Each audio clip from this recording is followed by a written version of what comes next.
Bonjour. C'est à l'origine de l'organisation de cet événement, c'est ça? Tu veux nous en dire plus? Oui, bien sûr. Alors nous nous sommes donc réunis à 3 collectifs, Réseau Éducation sans frontières, la CIMAD, le collectif des sans-papiers, voilà, afin d'appeler à cette mobilisation pour soutenir le bateau Aquarius et SOS Méditerranée.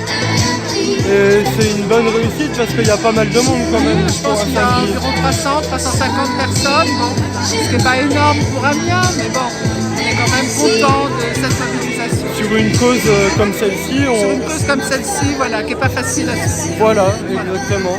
Bon, c'est une belle réussite alors.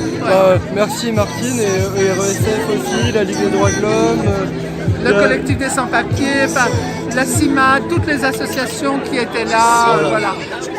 Les personnes qui se sont déplacées, les citoyens qui étaient là. D'accord, voilà. Merci Martine. 22 000 migrants ont déjà décédé en mer en tentant de gagner l'Europe depuis 2000. 22 000 personnes, dont des femmes, des enfants, des hommes. Et ça, c'est un chiffre officiel qui vient du Haut Commissariat des Nations Unies pour les réfugiés et de l'Organisation internationale pour les migrations. Donc on ne peut pas accepter au quotidien que des gens meurent en pleine mer et qu'on interdise tout sauvetage. Moi personnellement, non seulement j'appelle les États européens à donner un pavillon à l'Aquarius, mais j'appelle aussi la France. L'Aquarius devrait pouvoir battre pavillon français et devrait pouvoir accoster dans un port français. Le port d'attache de l'Aquarius, c'est Marseille. Ce n'est pas l'Italie, ce n'est pas l'Espagne. La France a une très faible contribution en accueil des demandeurs d'asile. Il faut arrêter de nous raconter qu'on est envahi. Si on rapporte le nombre de demandeurs d'asile à la population française, on doit être 13e ou 14e pays en matière d'accueil. Il y a des pays qui font beaucoup mieux que nous. Voilà.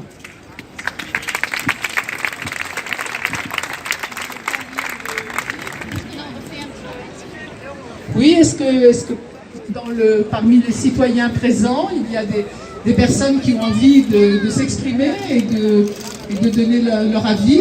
Vous êtes bienvenus. Le micro est ouvert. Il me semble qu'il y a une autre affaire qui doit retenir notre attention et vis-à-vis de laquelle nous devons exprimer la même solidarité qu'à l'égard de l'Aquarius, parce qu'il s'agit du même ordre de fait. Je voudrais qu'on exprime notre solidarité donc au maire de cette commune du sud de l'Italie. Je crois que c'est Riace, mais je n'en suis pas absolument sûr. Il vient d'être arrêté sur ordre du ministre de l'Intérieur Salvini, parce que depuis des années, il a transformé son village en lieu d'accueil pour les migrants. Et c'est pour cette unique raison que lui aussi se trouve maintenant emprisonné.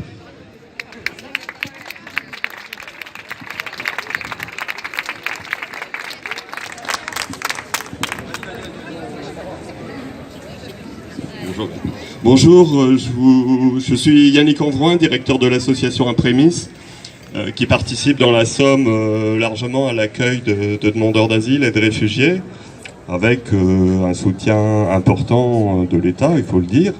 Mais je tenais à dire que notre association, le bureau de l'association, a souhaité véritablement s'associer à ce rassemblement citoyen, car il estime qu'il est inconcevable qu'un navire qui porte secours aux personnes qui tentent de fuir la Libye en particulier pour atteindre l'Europe ne puisse pas continuer sa mission.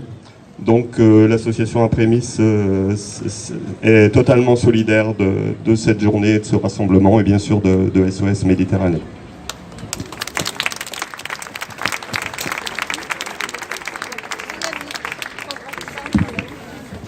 Bonjour. Je me trouvais il y a 2 jours au procès des Goudiards où vous savez que on connaît l'histoire, plus de 1000 personnes qui ont été licenciées et 17 là qui sont mortes de manière prématurée. pendant que dans le même temps, la multinationale faisait plus d'1 milliard de bénéfices pendant 5 années d'affilée. Vous ne voyez pas le lien, mais je pense que c'est un argument qu'il faut qu'on martèle en permanence. Qui est la menace aujourd'hui ? Qui est la menace ? Parce qu'on est dans un pays où plus de 50% des gens ne souhaitent pas aujourd'hui accueillir l'Aquarius. Il faut qu'on en ait conscience. Comment on convainc ? Qui est la menace ? Est-ce que la menace, ce sont les actionnaires de Goodyear, de Whirlpool, qui pèsent le plus sur les vies des gens du coin ? Est-ce que ce sont ces actionnaires-là, ou est-ce que ce sont les quelques centaines ou milliers de réfugiés à l'année qui peuvent être sauvés par l'Aquarius ? Je crois que de mon côté, la réponse, elle est claire. Ce qui a menacé nos existences, ce qui menace les existences des gens du coin, ce qui met en cause notre mode de vie, ce sont les prédateurs qui se trouvent, en l'occurrence aux États-Unis pour Goodyear ou pour Whirlpool, mais qui pourraient aussi très bien se trouver en France. Par ailleurs, je pense que sur l'Aquarius, ça sera quelque chose qui sera, j'espère, le plus rapidement possible, regardé comme une honte, cette page d'histoire, regardée comme une honte pour la France et pour l'Europe. Et moi, mon souhait est que le plus rapidement possible, on ait la fierté de voir un drapeau tricolore se trouver au sommet de l'Aquarius. Voilà, c'est tout ce que j'ai à dire. Je vais vous lire la lettre que la CIMAD, avec d'autres associations, ont adressée au président de la République fin septembre. Le Panama vient de retirer son pavillon à l'Aquarius sous la pression du gouvernement italien. Alors que près de 1700 personnes ont perdu la vie en Méditerranée depuis le début de l'année 2018 et qu'une personne sur 16 est morte en mer durant l'été, sauver des vies en Méditerranée est un impératif à la fois légal et moral. Les ONG ont réalisé plus de 40% des opérations de sauvetage entre 2017 et 2018. Au lieu d'être salué, ce travail fait l'objet de menaces, de poursuites judiciaires, de pression de la part de certains gouvernements de l'Union européenne. De nombreuses missions des ONG ont été interrompues de ce fait. L'Aquarius est l'un des 2 derniers navires qui poursuivent leur action et le seul patrouillant sur la route de la Méditerranée centrale à proximité de la Libye.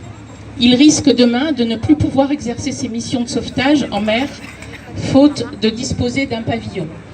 La France avait détourné les yeux en juin dernier, refusant d'accueillir l'Aquarius, qui avait finalement accosté en Espagne. La répétition d'une telle démission morale est intolérable. Si une politique européenne globale à l'égard des migrations semble inaccessible à court terme, sauver des vies reste la responsabilité immédiate de chaque État. La réponse ne peut être le silence, les tergiversations et le renvoi mutuel de responsabilités. Emmanuel Macron doit aujourd'hui prendre ses responsabilités. Nous lui demandons d'ouvrir les ports français pour que l'Aquarius et ses naufragés soient accueillis. Par ailleurs, nous demandons solennellement à Emmanuel Macron de faire pression pour que le Panama rétablisse son pavillon et, si cela n'aboutit pas, d'octroyer sans délai un pavillon français à l'Aquarius.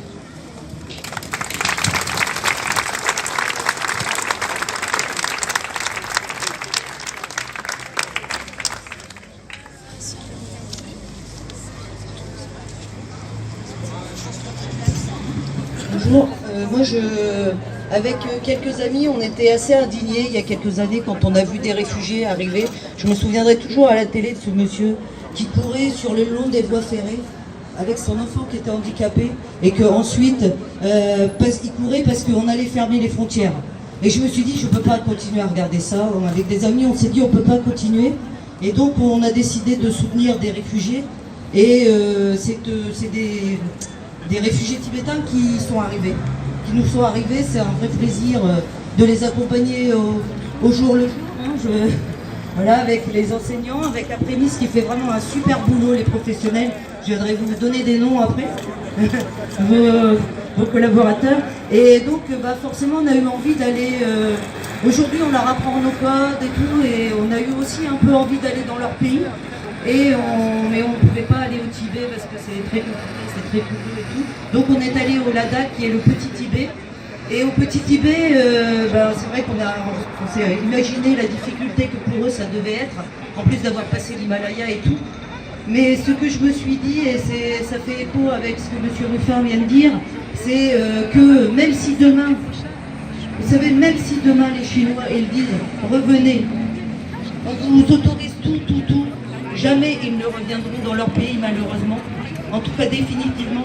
Parce que comment on peut revenir dans son pays quand on vit à 3 générations dans une pièce, quand on n'a pratiquement pas d'électricité, quand on n'a pas d'eau, ou peu d'eau, quand on a peu d'espoir d'accès à la santé, quand voilà, tout ça. Et par contre, quand on a un téléphone portable avec Internet qui nous montre toute la chance qu'on a, parce qu'une des premières choses qu'ils nous ont dit, nos amis tibétains, c'est « encore en vacances !» Je voulais témoigner.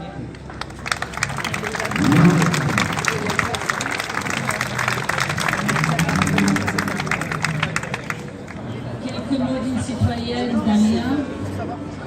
Je constate qu'on ferme les frontières, on empêche les gens d'accéder au territoire.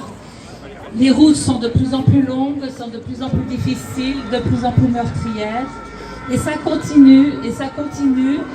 Et dans l'avenir, on va dire, qu'est-ce que c'est que cette période qui a laissé mourir autant de gens? C'est pas très normal. Et actuellement, on nous fait comprendre qu'il ne faut pas secourir les gens.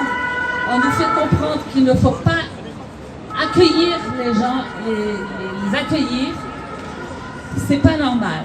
Et ce que je pense, c'est de dire que cette politique ne fonctionne pas, ou fonctionne mal, cette politique de fermeture ne fonctionne pas bien. Et bien pourquoi pas essayer une politique avec une ouverture de l'immigration légale, plus nombreuse, que les gens puissent venir réaliser un projet en France. Parce que s'ils réalisent un projet, forcément ils vont transmettre au pays une partie de leurs acquis. Que ce soit des acquis en matière de formation, que ce soit des acquis en matière d'expérience, que ce soit des acquis en matière de projets qui a fructifié, qui leur a permis de gagner de l'argent, ils vont le transférer une partie de ces gains. Et ces gains-là sont des gains qui vont favoriser le développement. Et je pense qu'il faut qu'on puisse demander à l'État de changer de braquet et d'aller sur notre orientation politique pour les étrangers. Voilà.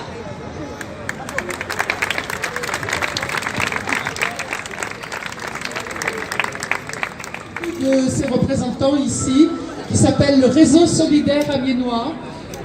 C'est un réseau absolument apolitique. Ce sont des citoyens qui tous les jours s'engagent pour accueillir des réfugiés, pour les aider, leur apporter quelquefois de l'alimentaire quand il n'y en a pas assez, pour prendre en charge des jeunes, parce que vous savez qu'il y a beaucoup d'enfants qui arrivent, des mineurs, et qui ne sont malheureusement pas toujours reconnus mineurs par l'aide sociale à l'enfance.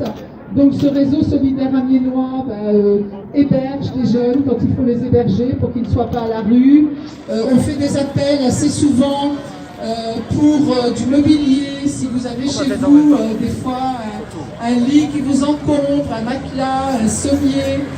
On est toujours à la recherche de petits meubles, ça peut être une table, ça peut être une armoire, pour quelquefois meubler les demandeurs d'asile qui ont obtenu un statut et qui rentrent dans un appartement.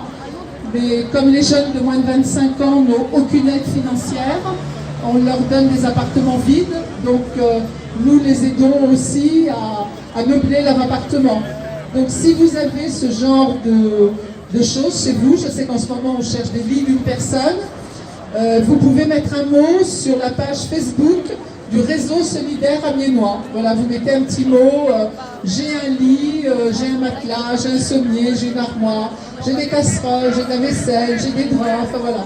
Tout ce qui peut servir dans un appartement, une cuisinière, une vieille machine à laver qui fonctionne encore, voilà. Un frigidaire, un vieux frigidaire que vous n'utilisez plus, voilà. On est toujours à la recherche de ces choses-là, donc n'hésitez pas à mettre un mot sur la page du réseau solidaire amiénois. Voilà, merci d'avance.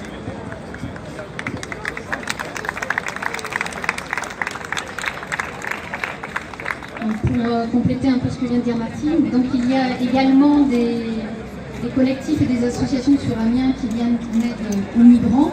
La CIMAD, qui est parmi nous, le réseau Éducation sans frontières, le collectif des sans-papiers, la Ligue des droits de l'homme, sans doute d'autres.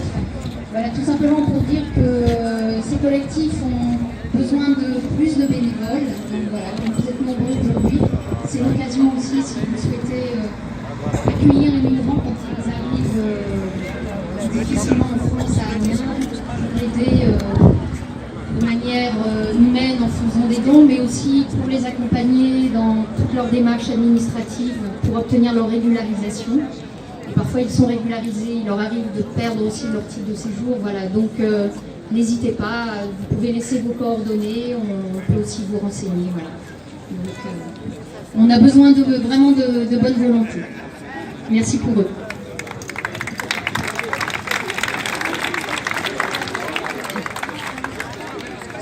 Par des partis que nous combattons tous, puisque nous sommes réunis ici pour l'humanité, mais petit à petit, y compris ces jeunes-là, à vivre avec les autres, à travailler avec les autres, à pratiquer le sport, des projets avec les autres, mais ils grandissent et ils comprennent que finalement les êtres humains ont tous le droit à l'éducation et ça, c'est un vrai message positif. Le deuxième message positif, c'est que le combat que nous menons, finalement, l'État, en tout cas de notre côté, il y répond de manière étrange. L'année dernière, ils étaient 33, on passe à 92. Sur les 33, il ne faut pas l'écrire. Il y en a bien une vingtaine que j'ai inscrits sans rien demander à personne. Cette année, je n'ai même pas eu besoin. Ils ont été envoyés par l'institution du rectorat pour s'inscrire dans mon établissement. Ça veut dire que le combat que nous menons, il faut continuer à le mener parce que petit à petit, nous grignotons de l'espace de vie pour ces jeunes. Et je crois qu'on peut s'en réjouir. Sur le fond, moi j'ai envie de dire, puisqu'il paraît qu'il est d'Amiens, à Emmanuel Macron que s'il veut être président de la République française, il a forcément un message d'universalité à porter. Et que ce message, si ce n'est pas la France qui le porte aujourd'hui, ça n'est pas l'Europe, ça ne sera pas l'Amérique, ça ne sera pas les pays qu'on dit, paraît-il, plus démocratiques que les autres. Et donc s'il dénature ça, sincèrement, il n'est pas digne d'être président de la République française.